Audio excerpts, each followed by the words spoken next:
अयोध्या नाम की नगरी में राजा हरिश्चंद्र राज किया करते थे। वो सत्य वचन के लिए जाने जाते थे। वे बड़े ही धर्मात्मा थे। सारी प्रजा उन्हें चाहती थी और उनका सम्मान करती थी। राजा हरिश्चंद्र की पत्नी का नाम था तारामती। तारामती को कुछ लोग शेव्या नाम से भी जाना करते थे। वो बहुत ही गुणी और उदार महारानी थी। उनको रोहिताश्व नाम का पुत्र था। रोहिताश्व बड़ा ही साहसी था। एक दिन राजा हरिश्चंद्र जंगल में शिकार करने के लिए गए। उन्हें किसी की आवाज सुनाई दी, बचाओ। राजा उस दिशा की ओर चले जाते हैं। बचाओ बचाओ। उस आवाज की ओर राजा हरिश्चंद्र चले जाते हैं। राजा हरिश्चंद्र को लगा कि कोई अबला नारी संकट में है। ये सोचकर वो उन्हें बचाने के लिए चले जाते हैं। तभी वो देखते हैं कि एक खुले मैदान में एक ऋषि मुनि ध्यान में लीन थे।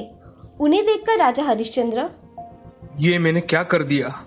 ये तो मुनि विश्वामित्र है। अब मैं क्या करूं? राजा हरिश्चंद्र उनके सामने हाथ जोड़कर खड़े हो जाते हैं। तभी मुनि विश्वामित्र अपनी आंखें खोलते हैं। उनकी आंखों में क्रोध देख राजा हरिश्चंद्र उनसे, मुनिवर, मुझे ज्ञात नहीं था आप यहाँ ध्यान कर रहे हो। मुझे खेद है कि मैंने आपका ध्यान भंग किया। मुझे किसी औरत की चिल्लाने की आवाज आई, इसलिए मैं यहाँ आया, जैसे कि कोई नारी संकट में हो। ये सब बातें सुन मुनि विश्वामित्र हरिश्चंद्र से, हे राजन, वो विज्ञानों की आत्मा की पुकार थी जिन्हें मैं अपने वश में कर रहा था। तुमने उसमें खंड डाला है। मुझे क्षमा कर दीजिए ऋषिवर। मेरा प्रयत्न सफल ही हो रहा था कि तूने आकर विघ्न डाल दिया। मेरा श्राप तुम्हारे राज्य को नष्ट कर देगा राजन। हरिश्चंद्र मुनि से बहुत अनुयायी करते हैं, मगर कोई फायदा नहीं हुआ। ये देख राजा मुनि से, ऋषिवर, ऐसा अनर्थ मत कीजिए। आप मुझसे जो भी मांगोगे मैं आपको दे दूंगा। कुछ भी दोगे राजन? हाँ ऋषिवर, मैं आपको वचन देता हूँ, आप जो भी मांगोगे मैं आपको दे दूंगा। अच्छी बात है राजन, मैं ये तुम्हारा वचन याद रखूंगा। ऐसा कहकर मुनि वहां से चले जाते हैं। कुछ दिनों बाद महाराज हरिश्चंद्र अपने दरबार में सिंहासन पर बैठे थे। तभी उन्हें एक तेज आवाज सुनाई देती है। वो उस दिशा की ओर देखते हैं तो दरबार में मुनि विश्वामित्र आए थे। आइए मुनिवर, प्रणाम। हे राजन, मैं तुम्हें तुम्हारे वचन का स्मरण कराने आया हूँ। तुम्हारा राज्य मुझे दे दो राजन। मेरा राज्य? हाँ राजन, तुम्हारा राज्य। तुमने अपना वचन पूरा नहीं किया तो अयोध्या को मेरा श्राप लगेगा। राजा हरिश्चंद्र को मंत्री समझाने लगे। तभी एक मंत्री महाराज से, महाराज, आप इस प्रकार राजपाट कैसे त्याग सकते हैं? मैंने अपना वचन पूरा नहीं किया तो प्रजा पर आपत्ति आ सकती है और मैं ऐसा होने नहीं दूंगा। महाराज, इस राज्य का क्या होगा? राज्य को श्राप तो नहीं लगेगा और मुनि विश्वामित्र एक महान ऋषि है। मैं मेरा वचन जरूर पूरा करूंगा। ऐसा कहकर महाराज ऋषि विश्वामित्र के साथ महल में चले जाते हैं। तभी महाराज अपने हाथ पर बेल पत्र रखकर, मुनिवर, मैं अपना राज्य आपको देता हूँ। हरिश्चंद्र अपना राज्य ऋषि विश्वामित्र को सौंप देते हैं और अपना राजपाट छोड़कर महाराज हरिश्चंद्र महारानी तारामती और राजकुमार रोहिताश्व के साथ नगर से चले जाते हैं। तभी उनको जी जान से चाहने वाले नगरवासी उनको जाते देख रोने लगे। कुछ दूर जाते ही हरिश्चंद्र को पीछे से जोर से आवाज आई, हरिश्चंद्र, ठहरो। हरिश्चंद्र वहां रुककर पीछे मुड़कर देखते हैं तो विश्वामित्र उनकी ओर आ रहे थे। तभी मुनि विश्वामित्र, तुम कुछ भूल रहे हो राजन। तुमने दान तो दिया, पर दक्षिणा कहाँ है? दान के साथ दक्षिणा भी दी जाती है राजन। उनके ये शब्द सुनकर हरिश्चंद्र बड़े सोच में डूब गए। उन्होंने सब कुछ दान कर दिया था। उनके पास दक्षिणा देने के लिए कुछ भी नहीं बचा था। उन्हें सोच में डूबे देख विश्वामित्र, अपने वचन का पालन करो राजन, दक्षिणा अभी शेष है। मुनिवर, कृपया मुझे 1 माह का समय दीजिए। ठीक है हरिश्चंद्र। ऐसा कहकर हरिश्चंद्र अपने परिवार के साथ वहां से चले जाते हैं। वो देश देश में जंगल में भटकते हुए बहुत दूर तक निकल जाते हैं। उनका इसी में महीना पूरा हो रहा होता है। 1 माह पूरा होने को आया है और मुझे अब तक कोई काम नहीं मिला। मैं मुनिवर की दक्षिणा कैसे चुकाऊंगा? तभी रानी तारामती हरिश्चंद्र से, कब तक हम ऐसे मारे मारे फिरेंगे? बच्चे की दशा तो देखो कैसी हो गई है। ऐसे शब्द सुन रोहिताश्व अपने पिताजी से, पिताजी, आप अपना रथ साथ में क्यों नहीं लाए? जैसे तैसे रोहिताश्व को तारामती और हरिश्चंद्र समझाते हैं और वो घूमते घूमते मंदिरों के नगर वाराणसी आकर पहुंचते हैं। गंगा के किनारे वाराणसी राज्य के भव्य मंदिर दिखाई देने लगे। थके हारे राजा अपने परिवार सहित एक मंदिर में गए। यहाँ कुछ काम मिलने की आशा है। यहाँ हमें रहने का स्थान भी मिल जाएगा। चलो चलकर पुजारी जी से मिल लेता हूँ। वो मंदिर में चले जाते हैं। तभी मंदिर का पुजारी हरिश्चंद्र से, तुम कौन हो? चेहरे से तो तुम कुलीन लगते हो। महोदय, हम बहुत थके हारे यात्री हैं। क्या आप हमें कुछ काम दे सकते हो? मंदिर में क्षत्रिय का क्या काम? यहाँ काम तो नहीं है, मगर तुम जितना भोजन चाहे ले सकते हो। धन्यवाद पुजारी जी। ऐसा कहकर हरिश्चंद्र अपने परिवार के साथ भोजन लेते हैं और खाना खाकर तृप्त होते हैं। वो एक दिन बाजार से जा रहे थे, तभी हरिश्चंद्र के कानों पर जाना पहचाना सा स्वर सुनाई पड़ा। हरिश्चंद्र। तभी हरिश्चंद्र उस दिशा की ओर देखते हैं तो विश्वामित्र वहां आते हैं और हरिश्चंद्र से कहते हैं, आज 1 महीना पूरा हो रहा है और तुमने अभी तक दक्षिणा नहीं दी। जानता हूँ मुनिवर, अभी दिन पूरा नहीं हुआ। आप मुझे संध्या होने तक का समय दीजिए। ठीक है हरिश्चंद्र। हरिश्चंद्र अब मन में विचार करते हैं। सूरज कुछ घंटों में डूब जाएगा और इतने कम समय में मैं कैसे दक्षिणा चुकाऊंगा? राजा अपने परिवार के पास चले जाते हैं। तारामती रोहिताश्व से बात कर रही थी। रोहिताश्व बहुत छोटा था मगर बहुत साहसी था। वो अपने माता पिता के साथ राज्यों में घूम रहा था और कठिन परिस्थितियों का सामना कर रहा था। उस दिन रोहिताश्व रानी तारामती से, माँ, मुझे बहुत भूख लगी है माँ, मुझे कुछ खाने को दो ना। हाँ बेटे, तुम्हारे पिता काम के खोज में गए हैं। वे भोजन लेकर ही आएंगे, तब तक तुम प्रतीक्षा करो। ठीक है माँ। कुछ घंटों बाद हरिश्चंद्र वापस लौटे। उस दिन भी उन्हें कुछ काम नहीं मिला था। तारामती, ये भोजन लो, मंदिर से लाया हूँ।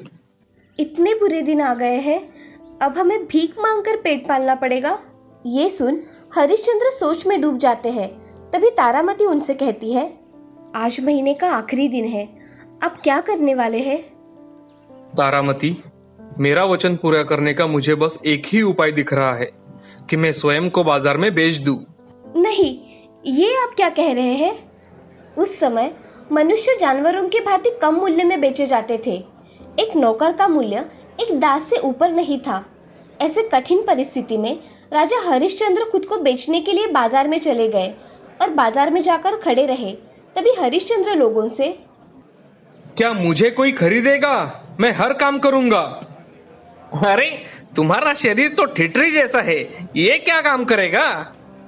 हरिश्चंद्र हताश होकर बहुत लोगों से खुद को खरीदने की प्रार्थना करते हैं। कृपया मुझे कोई खरीद लीजिए। मैं आजीवन दास बन के रहूंगा, सब काम करूंगा।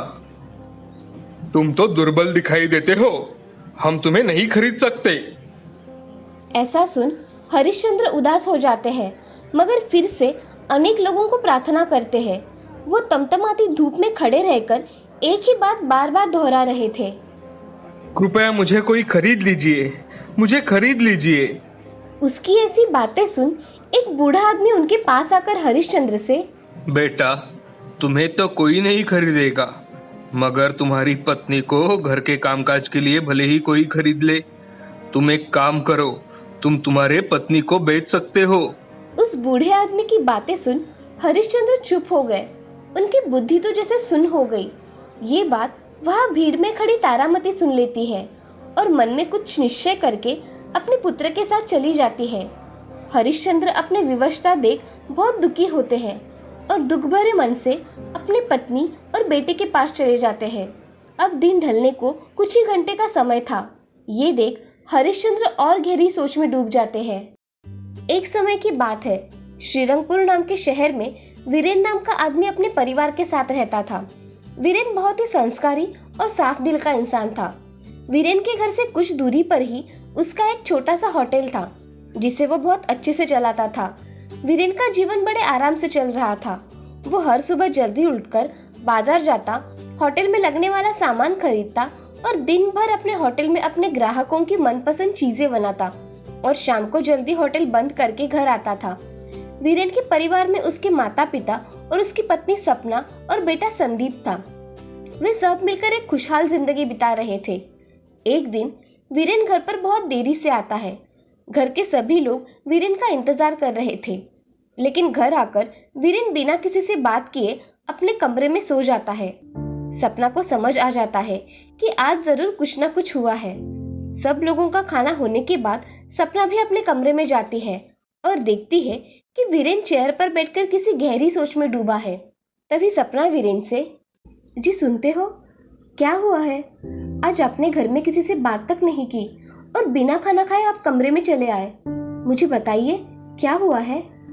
सपना, ऐसा कुछ भी नहीं, बस आज खाना खाने का मन नहीं था और थोड़ी थकावट भी लग रही थी, इसलिए मैं सीधा कमरे में आ गया। तुम सो जाओ। क्या सच में ऐसी कोई बात नहीं है या आप मुझसे कुछ छुपा रहे हो?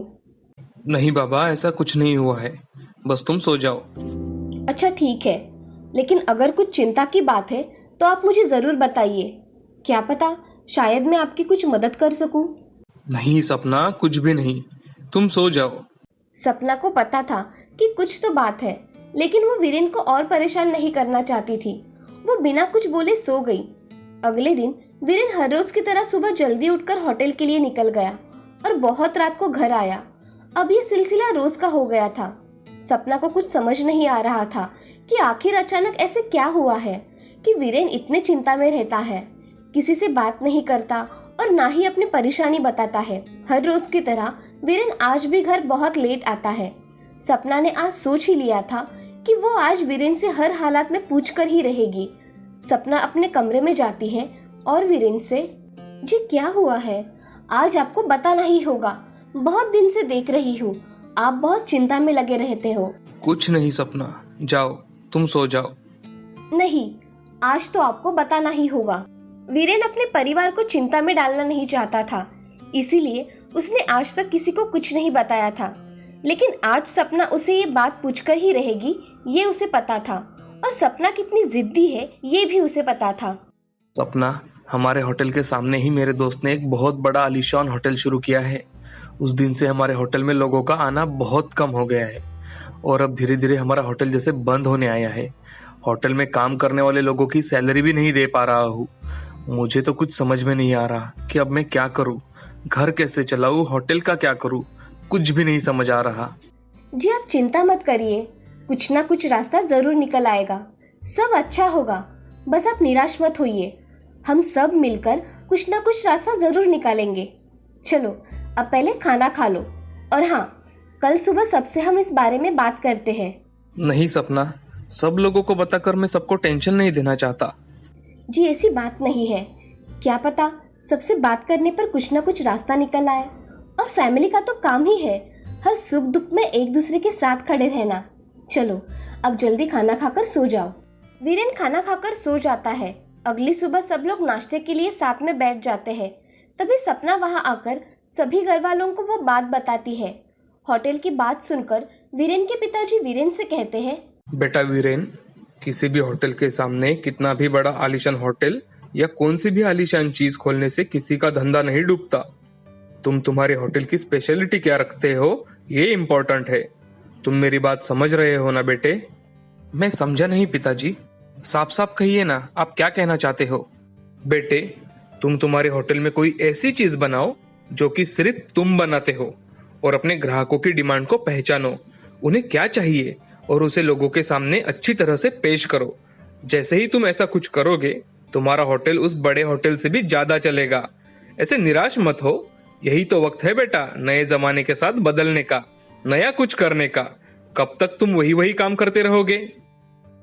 लेकिन पिताजी, खाने के मामले में हम क्या नया कर सकते हैं?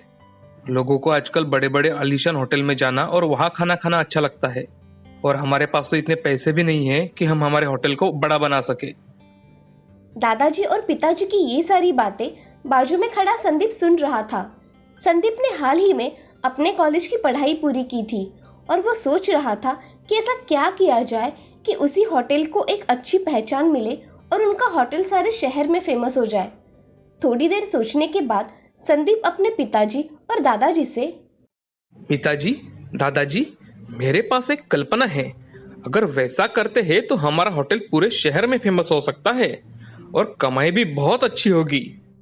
ऐसी क्या कल्पना है संदीप, जरा हमें भी बताओ। देखिए पिताजी, ज्यादातर लोग जब होटल में खाना खाने जाते हैं तो अपने फ्रेंड्स ग्रुप या अपनी फैमिली के साथ जाते हैं, और जब पूरी फैमिली या ग्रुप होटल में आते हैं तो सब लोग अलग अलग ऑर्डर करते हैं।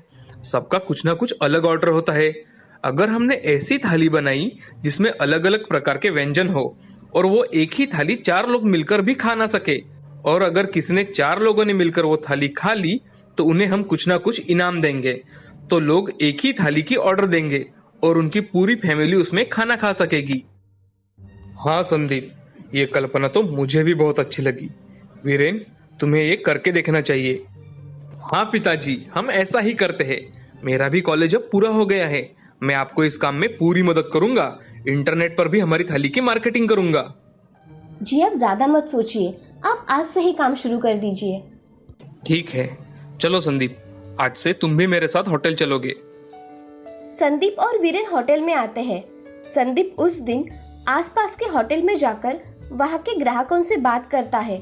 लोगों को क्या पसंद है क्या नहीं, ये सब बातें पता करता है और अपने होटल में आकर सारे कर्मचारियों की एक मीटिंग लेता है और उन्हें सब समझा देता है कि कल से उन्हें क्या करना है। सारे कर्मचारी भी संदीप की नई योजना की तारीफ करते हैं और काम में जुट जाते हैं।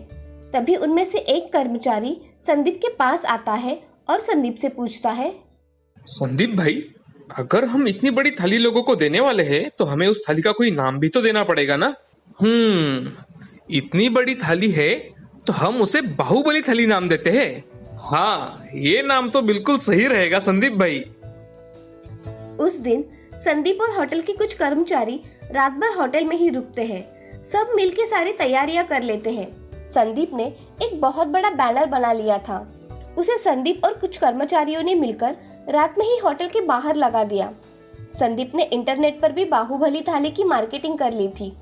अगले दिन लोग होटल के पास आते और बाहर लगा बैनर देखते थे और उसे पूरा खाने पर जो इनाम मिलेगा ये देखते थे। उस दिन बहुत सारे लोगों ने बाहुबली थाली खाई। अचानक से एक दिन में आए ये बदलाव को देखकर वीरेन भी बहुत खुश हो जाता है। तभी एक ग्राहक संदीप से, भाई, यहाँ के होटल मैनेजर कौन है? जी मैं हूँ, बताइए आपको क्या चाहिए सर? अरे वाह बेटा, तुमने एक ही थाली में पूरी फैमिली खा सके ये जो काम किया है ये बहुत बढ़िया है। और हाँ, तुम्हारे थाली के सारे व्यंजन बहुत टेस्टी है। मैं मेरे दोस्तों को भी जरूर बताऊंगा कि तुम्हारे होटल आकर बाहुबली थाली खाए। धन्यवाद सर, आपको हमारी बाहुबली थाली पसंद आई, ये सुनकर हमें सच में बहुत खुशी है सर। सच में बहुत स्वादिष्ट खाना है तुम्हारे थाली का। चलो अब मैं चलता हूँ।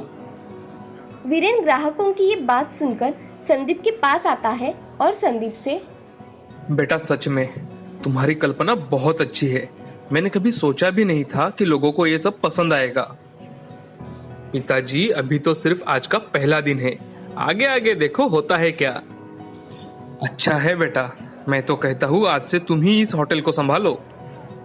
हाँ पिताजी, मैं आपको पूरी मदद करूंगा। संदीप और वीरेन घर जाते हैं और घर पर आज हुई सारी बातें बताते हैं। सारे घर वाले बहुत खुश होते हैं। अगले दिन से संदीप और वीरेन मिलकर होटल संभालने लगते हैं। धीरे धीरे उनके होटल में ग्राहक बहुत बढ़ने लगे। कुछ ही महीनों में उनकी बाहुबली थाली पूरे शहर में ही नहीं बल्कि पूरे राज्य में इतनी फेमस हो जाती है कि अब दोनों ने मिलकर कई शहरों में बाहुबली थाली के नए होटल शुरू कर दिए। अपने बेटे और पोते की तरक्की देख दादाजी भी बहुत खुश हो जाते हैं और एक दिन उनसे कहते हैं, देखा बच्चों, मैंने तुमसे कहा था ना, होटल आलीशान और बड़ा होने से कुछ नहीं होता, बस तुम्हारी स्पेशलिटी और क्वालिटी ही तुम्हारी पहचान होती है।